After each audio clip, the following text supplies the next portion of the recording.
Hello and welcome to Night Parade, the show where we watch anime and talk about it for your entertainment. I'm Fat Man, I'm Fenris. and tonight we're reviewing Fooly Cooly.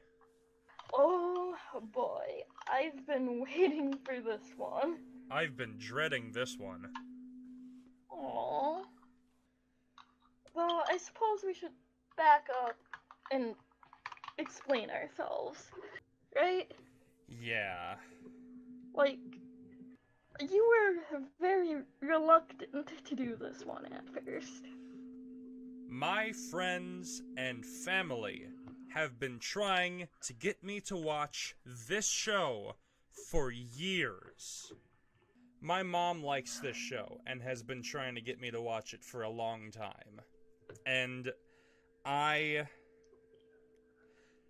have probably seen the first episode about 5 or 6 times because I can't get past it. I watch it and it frustrates me and I can't do it. I couldn't do it until this review. I made him watch all of it. Yes, in you one did. sitting. Well, almost one sitting. 2 sittings. That's close enough to one. I was sort of gunning for the one sitting, but sleep is for the helpful, I guess. Yeah. Fucking sleep. God dang it. But anyways, should we do thoughts or should I give the synopsis first? Why don't you take a crack at explaining this show? Okay. I've seen the show a grand total of like 6 times, maybe 8. As in, I legitimately watch the show once a year, sometimes twice a year. That's a lot of insanity. It is a lot of insanity. But no, basically, it's about growing up and all the confusing emotions and feelings that come with it, wrapped up in a fever dream of action and sexual innuendo. And each episode has its own theme or message. But at its core, it's about growing as a person, changing your life, and robots. Robots are pretty cool. I like I know. robots. Who doesn't like robots? Crazy people, that's who. Chicks dig giant robots. I dig giant robots. Megas XLR. Insert Megas XLR theme here. Oh my god, I missed that show. That'd be nice. Oh, where to start on this one? That was a really good explanation, though. Very good summary. But I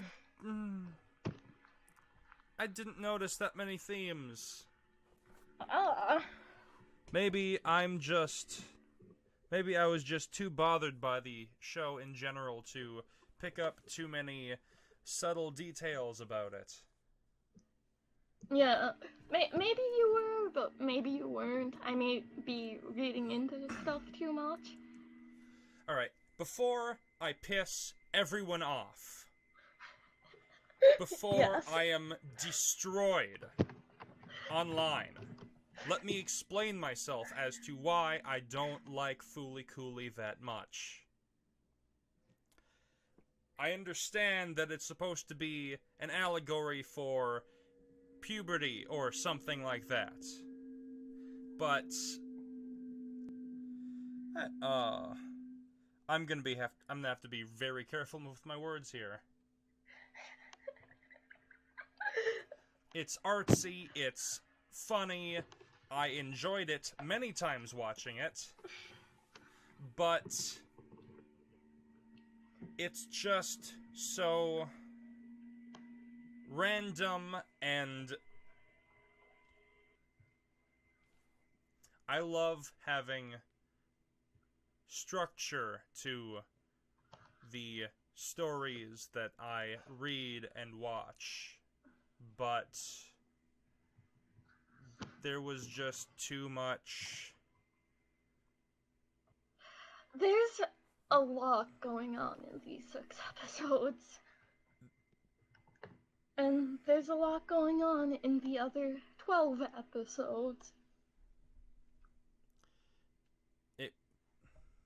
It was random, funny shit and non sequiturs. And some Angst. Oh, there's that too. But there's some Lots of teenage angst.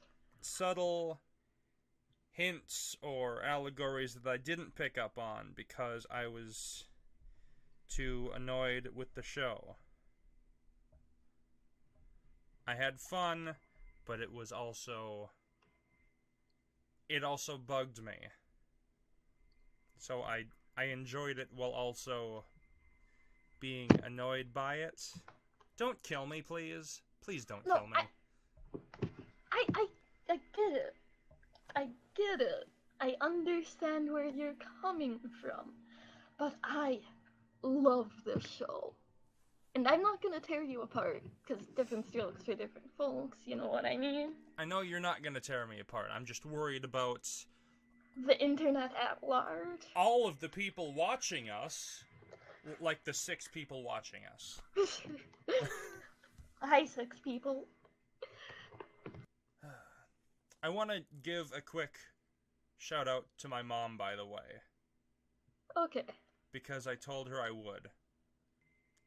I ended up agreeing to watch this in the end because she told me it was good. So there's that. You have a list of things that bugged you about the show. Oh, yeah. Just use that. Yeah. When I started taking notes, I forgot what the word for non sequitur was. Yeah. So, it was just a bunch of different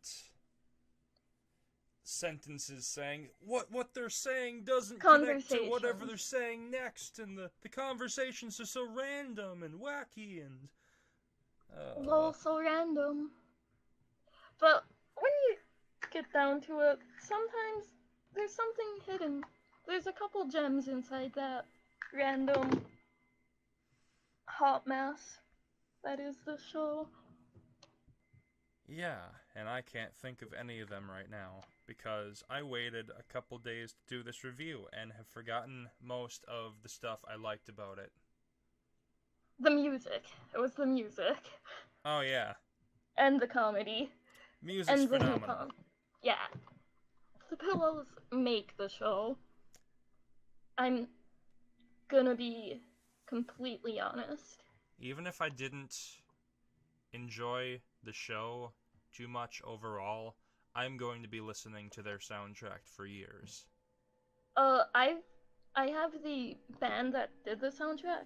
Their music is honestly, I just really love their music. It makes me somehow feel nostalgic.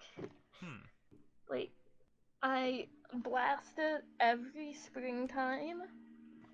I blast it when I'm annoyed or feeling down. Speaking of nostalgia, when did you first encounter this show? Okay, so I think I was dying at the time. Oh, I've heard that's fun. Yeah. It was back when I was dying of kidney failure. Oof. I was up late, and I was just flipping through the channels, and it was on Adult Swim. Huh. And it was such a... Okay, so it was the 2nd episode. Which one was that again? That's the one where, Mamimi, it's the one with the cool scene where Kanki's levitating. Oh! And it's just like... The most famous shot in the entire anime. Can you feel that hybrid animal? That one. Okay. I'm like... I didn't notice it was was real until, like, I started seeing stuff for it around, and, like, I found the show again when I was less sick. Oh. Yeah. So you thought it was like a fever dream or something? Yeah. I legitimately thought it was a fever dream. Well, that is accurate. I watched 12 minutes of it, but then I passed out. It's just the soundtrack, the characters, the music. I love all of it. The animation in this show is so energetic and fluid at times and jagged at Janky others. it's fluid and janky at the same time. They swap animation styles at points, and I don't even know why, but it looks amazing. At one time, they swapped a South Park style. Yeah. It made reference to that show. Other times it's like more subdued stuff, and then other times it's like fucking line work like you're watching friggin' Red Line. Never in my life did I think I would see an anime make reference to South Park. And Lupin the Third. Oh yes. In the same Lupin series. the I think the same Third. episode. They referenced him in the same episode. You can attest to this, but I died laughing when they made reference to Lupin the Third. You did.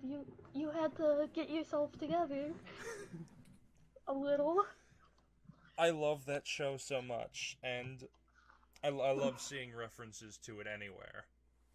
Yeah. But, like, it's just... Okay, so, the animation is just, like, really out of left field and amazing, and the voice acting for both the sub and the dub are very, very interesting, because when they did the voices, they actually designed the characters around the voices for the Japanese version. Oh. And they did a similar thing for the, well, somewhat similar thing for the dub, where they actually were very close contact with the production crew. So, for context, we watched the dub version of this show. Yes, we did. I've seen it in both. I've seen it with the director's commentary. I agree with most of the voices. It's just that... Oh, what's her name? Haruko? Haruko's voice bugged me. The Vespa lady. Yeah, Haruko. Her voice bugged me. I don't know why. It was just kind of grating. Fun fact, that was that person's first voice acting role. Oh. And they actually tried to get her to sound as close to the original as humanly possible for the English language. What, do you know what other roles she played after that? It's like Carrie Walgren or something. Oh. Yeah, Carrie Walgren. I'll tell you what she's been in. She's been in a lot of stuff. Like, I mean, a lot of stuff. She's been in Fairly Odd Parents. She's been in Avatar: The Last Airbender. Oh. She's been a lot of things. She's Saber in the English dub of Fate. She's even in Rick and Morty. She's Jessica in Rick and Morty. Oh, okay. And Rick's computer. She is also Tigress from Kung Fu Panda. Oh, wow. She gets around Clearly. quite a bit. From anime to video games. She's in a crap load of things. So... Oh, she's also Salty from Durarara. So... How exactly did this thing get made? How exactly did this thing get made? Yeah. Okay, so Gynax was fresh off of Neon Genesis Evangelion. And if you are familiar with Evangelion, it is lengthy. That is another one of the shows that people keep telling me I have to watch. It is reserved in some moments. It is packed with nuance and character, and a lot, and as well as psychological trauma. It's one of the most classic shows, and is legitimately amazing. But the team behind Ava was fresh off of that, and they were like, you know what? I don't want to do that. Let's all just let loose. Be experimental. Be creative. Let's not be bound to making such a serious piece. Let's put something that's a touch of everyone who worked on the shows. There's like a touch of everyone who had their hands in it, from the director to the animators. It was more of a passion project than it was a let's get something done. It was just like, let's make something fun. Let's make something crazy, batshit insane. And if it doesn't go too well, then who cares, right? We have mountains of money from Ava. And then it turned into, like, one of the most popular cult classics of all time. In the West. Yeah. Exactly. Yeah, it's just, as the director, like, is quoted for the way he feels the show should be, it was less like, they wanted to fill it with things that were nostalgic to them and stuff they liked. And the director of it is quoted as saying, I'd like you to think of it as imagination being made physical and tangible. And it just was made for fun and just having a good time. And it's a fun show, right? It is, yeah. I feel, having watched through it once, that any more times I watch through it, I would enjoy it more and more. It's just that after being unable to get past the first episode for so long, I went into it with a bit of a negative attitude, as you probably picked up on as we were watching it. Yeah, I noticed it, and it was just like, trying not to say something. I apologize for that. No problem. But you stuck it through. You enjoyed it. I think you're probably gonna watch it again. Probably. But we're definitely going to be talking about the shows that come after it. Yeah, I showed you a tiny bit of alternative, and I really want to do alternative. We can skip through. I really did enjoy the first episode of Alternative. That looks fun. But what about the second one isn't good? The second what about the second one? Okay, so with the second one, they try to, like, a lot of it, they try to, like, bank off of, like, nostalgia of the show. Yeah? And stuff, as well as some of the... It just feels more inconsistent compared to the other two. Wait, more inconsistent? No, like, in terms of feeling. Oh. It doesn't have the energy, or when it does try to have the energy, it's not as crazily animated. It stems from its animation. It's very not as great. Well, I wouldn't say it's not as great, it's just more reserved and quiet. And the fight scenes feel a lot limper. It just felt like we've been there before. Ah. It didn't do enough new, and it had more nods to the original than the third season did. So, as someone who isn't nostalgic for the first season, it would do nothing for me. Yeah. Hmm. And as someone who is nostalgic for the first season, you'd get kind of annoyed.